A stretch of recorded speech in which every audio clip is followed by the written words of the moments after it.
बस 150 घंटे बाकी, चंद्रयान-3 का नया काउंटडाउन शुरू। अब 6 दिनों में पूरा होगा ये मिशन। विक्रम ने चांद पर कर डाली वो खोज, इंसानों की आने वाली है मौज। अब चांद पर होगा घर। चांद पर किस खोज के बाद खुश है इसरो, कर दिया वो काम, दुनिया में हो जाएगा नाम। चंद्रयान-3 के पास अब केवल 150 घंटे बचे हैं। इन घंटों में चंद्रयान-3 को वो काम पूरा करना है जिसके लिए उसे वहां पर भेजा गया। चंद्रयान-3 के पास अब चांद पर केवल 5 दिन बचे हैं। इन बचे हुए 5 दिनों में चंद्रयान-3 का बड़ा काउंटडाउन शुरू हो गया है, जिसके तहत अब भी कई बड़ी बातों की खोज की जानी है। लेकिन अभी तक के दिनों में चांद पर बैठे हुए विक्रम लैंडर ने वो खोज निकाला जिसके बाद धरती पर इंसानों के अंदर खुशी की लहर दौड़ गई। लोग चांद पर घर बनाने का सपना देखने लगे। चलिए आपको चांद पर मिली अभी तक की कामयाबी और आगे का क्या प्लान है उसकी जानकारी देते हैं। चंद्रयान-3 ने अभी तक चांद के दक्षिणी हिस्से पर ऑक्सीजन समेत अन्य तत्वों का पता लगा लिया है, जैसे तापमान में बदलाव होना, अलग अलग क्रेटर के बारे में पता लगा लिया है। इतने वक्त में भी चंद्रयान-3 ने वो हासिल कर लिया जो दुनिया का कोई देश नहीं कर पाया।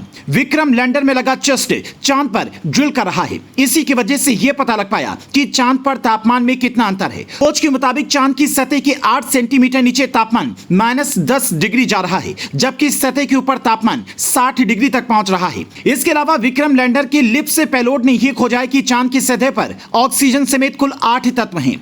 अगर यहां पर हाइड्रोजन मिलता है तो पानी की संभावनाएं बढ़ जाती हैं। इसका मतलब साफ है कि चांद पर भी जीवन संभव है। अगर वहां पर ऑक्सीजन है, चांद पर जीवन के कुछ आसार बने हैं। अगर पानी भी मिल गया तो तैयारी कर लीजिए, क्योंकि फिर इंसान चांद पर भी जाकर रह सकता है। इन खोजबीन के बाद अभी भी इस मिशन को और खोजबीन करनी है। इसमें विक्रम यह पता लगाएगा कि चांद पर भूकंप के दौरान किस तरह की गतिविधियां होती हैं, धरती और चांद के बीच में सिग्नल की दूरी कितनी है, इसके अलावा मिट्टी में मिलने वाले कण कितने उपयोगी हैं। कुल मिलाकर साफ है कि केवल 14 दिनों में इसरो का यह मिशन वो सब खोजबीन करेगा जिससे आज तक कोई नहीं कर पाया। आपको बता दें कि इसरो की टीम ने जब इस मिशन को लॉन्च किया था तब मालूम था कि इसकी जिंदगी 14 दिन की है। चांद का साउथ पोल वैसे ही डार्क जोन कहा जाता है, क्योंकि यह सीधे सूरज के संपर्क में नहीं आता और यहां पर काफी वक्त तक अंधेरा रहता है। चांद का एक दिन यानी कि पृथ्वी के हिसाब से 14 दिन का होता है। मतलब यहां पर 14 दिनों तक सूरज की किरणें आती हैं और 14 दिनों तक नहीं आती। इसी हिसाब से विक्रम लैंडर और प्रज्ञान रोवर काम कर रही हैं। लेकिन अब चंद्रयान-3 के प्रज्ञान रोवर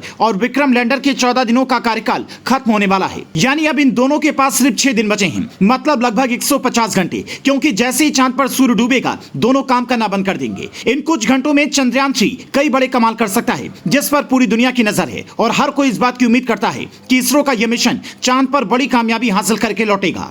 ऑक्सीजन तो मिल गई है, अगर पानी भी मिल जाता है तो समझिए चांद पर जिस इंसान की जीवन की कल्पना हम लोग करते हैं वो सपना पूरा हो सकता है और इंसान चांद पर जा सकता है। तो आपका इसरो की इस कामयाबी पर क्या कहना है, हमें कमेंट में जरूर बताएं।